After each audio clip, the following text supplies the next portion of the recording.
नमस्कार बच्चों, आज हम मीराबाई द्वारा रचित मीरा के पद का अध्ययन करेंगे।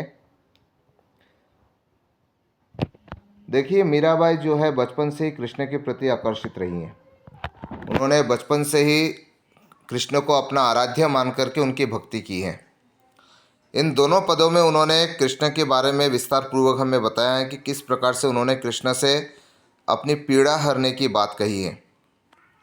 उनका पहला पद है, हरि आप हरो जनरी भीर, द्रौपदी री लाज राखी आप बढ़ायो चीर, भगत कारण रूप नरहरि धरयो आप शरीर, बुढ़तो गजराज राखियो काटी कुंजर पीर, दासी मीरा लाल गिरधर हरो मारी भीर। इस पद में उन्होंने कृष्ण से विनती की है कि हे प्रभु, हे हरि, आपने तो पूरी आपके सभी भक्तों की पीड़ा जो है हर ली है, आप मेरी भी पीड़ा हर लीजिए। मैं तो आपकी दासी हूँ, जीवन भर आपके चरणों में पड़ी रहना चाहती हूँ। सबसे पहले उन्होंने कहा कि द्रौपदी री लाज राखी आप बढ़ायो चीर। बच्चों, आप सभी को पता ही होगा महाभारत में जो घटना घटी थी। दुशासन द्वारा जब द्रौपदी का चीर हरण करने की कोशिश की जा रही थी, तब मीरा ने कहा है कि जब द्रौपदी की चीर हरण किया जा रहा था दुशासन द्वारा, तब द्रौपदी ने कृष्ण का स्मरण किया। कृष्ण का स्मरण करते ही कृष्ण ने उन्हें चीर बढ़ा करके उनकी इज्जत, उनकी आबरू बचाई थी, उनकी लाज रखी थी। तो इस घटना का जिक्र मीराबाई करती हुई कहती है कि जिस तरह से आपने द्रौपदी की लाज राखी, उसी तरह से आप मेरी भी पीड़ा दूर करें। भगत कारण रूप नरहरि धरयो आप शरीर। अगला उदाहरण देकर मीरा कहती है कि आपने भक्त प्रहलाद के लिए हिरण्यकश्यप का वध किया, नरहरि रूप धारण किया और अपने भक्त की रक्षा की।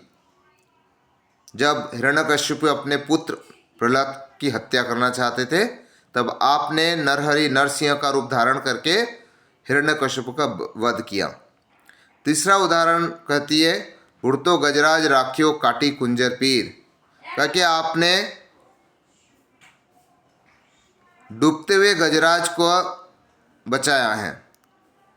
जब वह मगरमच्छ के मुंह में चला गया था, मगरमच्छ उसे काटने के लिए पूरी तरह से तैयार था, उसे पानी में खींच रहा था, तब आप ही ने प्रकट होकर के उसकी पीड़ा दूर की थी। तो हे प्रभु, मैं तो आपकी दासी हूँ, सदा आपके चरणों में पड़ी रहना चाहती हूँ, तो आप मेरी भी पीड़ा दूर करें। इस प्रकार उन्होंने पहले पद में जो है कृष्ण से अपनी पीड़ा दूर करने की बात कही है।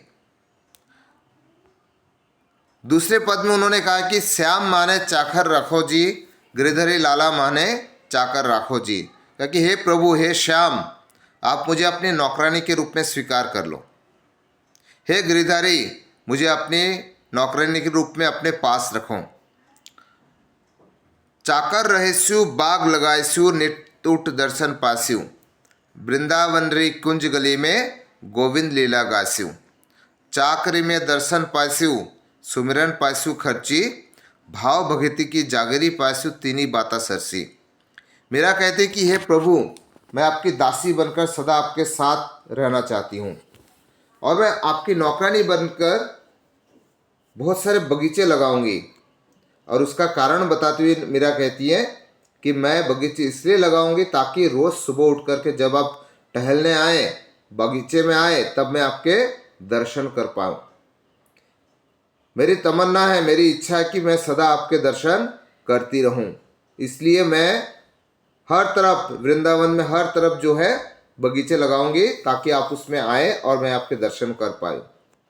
वृंदावन री कुंज गली में गोविंद लीला गासु। और वृंदावन की हर गली में, हर जंगल में, हर कुंज में घूमते हुए मैं गोविंद लीला का गुणगान करूंगी। गोविंद लीला का तात्पर्य है, गोविंद कृष्ण ने जो लीलाएं की है गोपियों के साथ, वे सारी लीलाओं का गुणगान जो है मीरा करना चाहती हैं। चाकरी में दर्शन पास्यु सुमिरन पास्यु खर्ची, भाव भगति की जागरी पास्यु तीनों बाता सरसी। अब मीरा के जीवन की 3 इच्छाएं जो वह कृष्ण की नौकरानी बनकर पूरी करना चाहती हैं। सबसे पहले कहती है कि मैं चाकरी में दर्शन पाना चाहती हूँ, मैं आप सदा आपके दर्शन पाना चाहती हूँ, जो मैं आपकी नौकरी करके आपकी नौकरानी बन के मुझे प्राप्त होंगे।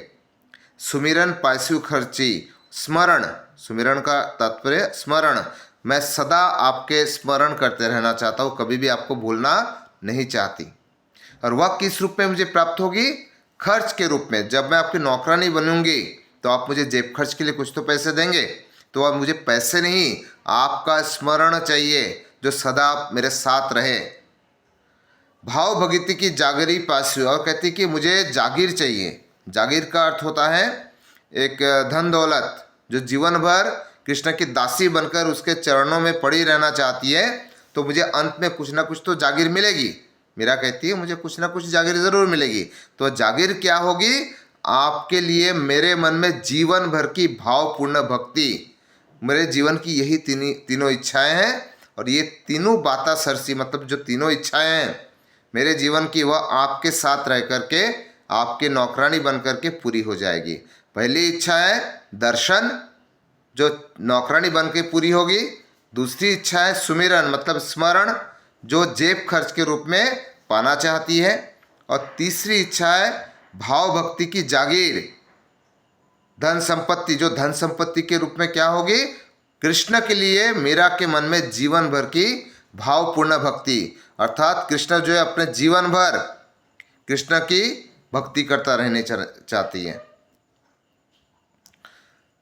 आगे मीरा कहती है चाकर रहेसु बाग लगाएसु, नितुट दर्शन पास्यु, वृंदावन री कुंज गली में गोविंद लीला गास्यु, चाकरी में दर्शन पास्यु सुमिरन पास्यु खर्ची, भाव भगति की जागरी पास्यु तीनों बाता सरसी।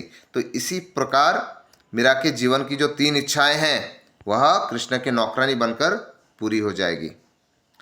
आगे मीरा कहती है मोर मुगट पीताम्बर सोहे, गल बैजंती माला, वृंदावन में धेनु चरावे मोहन मुरली वाला। कहा कि आपके सिर पर मोर पंखों का मुकुट और शरीर पर पीले वस्त्र बहुत सुशोभित हो रहे, सुंदर लग रहे हैं, और गले में आपने वैजंती फूलों की माला लगा रखी है।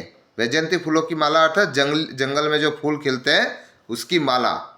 तो इन तीनों रूपों में तीनों तरह की चीज़ें इस्तेमाल करके मोर पंखों का मुकुट सिर पर, शरीर पर पीले रंग के वस्त्र और गले में वैजयंती माला, इससे कृष्ण की सुंदरता में और ज़्यादा निखार आ रहा है।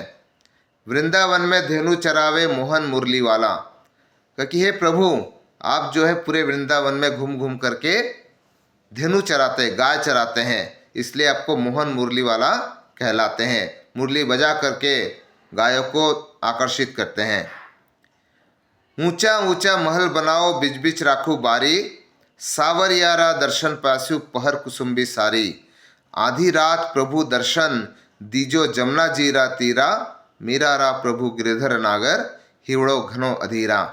कहते हैं कि मैं आपके लिए ऊंचे ऊंचे महल के बीच में खिड़कियां रखूंगी। ऊंचा ऊंचा महल बनाओ बीच बीच राखो बारी, बारी का अर्थ है खिड़कियां, जहां पर आप आएंगे और मैं आपके दर्शन कर पाऊंगी। सावरियारा दर्शन पासु पहर कुसुम्बी साड़ी, और मीरा की जीवन की एक इच्छा है कि वह कुसुम्बी लाल रंग की साड़ी, लाल रंग प्रेम का प्रतीक है, और मीरा जो है कृष्ण को अपने प्रेमिका, अपने आराध्य मानती थी, इसलिए उन्होंने कहा कि आधी रात के समय मैं यमुना नदी के तीरे, यमुना नदी के तट पर आपका इंतज़ार करूंगी, वह भी लाल रंग की साड़ी पहनकर। हे प्रभु, हे सावरिया, आप आए और मुझे आधी रात के समय दर्शन दे। आधी रात के समय दर्शन देने की बात इसलिए कही है कि मेरा लोक लाज का भय है, इसलिए कृष्ण से कहती है कि अब आधी रात के समय आकर के मुझे दर्शन दीजिए, मैं यमुना नदी के तट पर आपका इंतज़ार करूंगी। हे प्रभु, आप आइए और मुझे दर्शन दीजिए। अंत में मीरा कहती है अब तुरंत आ जाइए। हे गिरिधर नागर, आप बड़े चालाक हो, आप आ क्यों नहीं रहे हो? आप देख नहीं रहे हो मेरा मन अधीर हो रहा है, मेरे मन में अधीरता छाई है। हिवड़ो घनो अधीरा, अधीरता मतलब इम्पेशंस हो रही है मीरा में धीर नहीं है, अधीर हो रही है, क्योंकि जल्दी आने की इच्छा है। उससे कृष्ण को जल्दी बुलाने की इच्छा, जल्दी उसके दर्शन करने की इच्छा है। इसलिए कहा कि आप जल्दी आइए, मुझे अपने दर्शन दीजिए। इस तरह से मीराबाई ने कृष्ण के प्रति अपनी प्रेम भक्ति, अपने सभी इच्छाओं को कहा है कि आप इस तरह से मेरी इच्छाएं पूरी करें।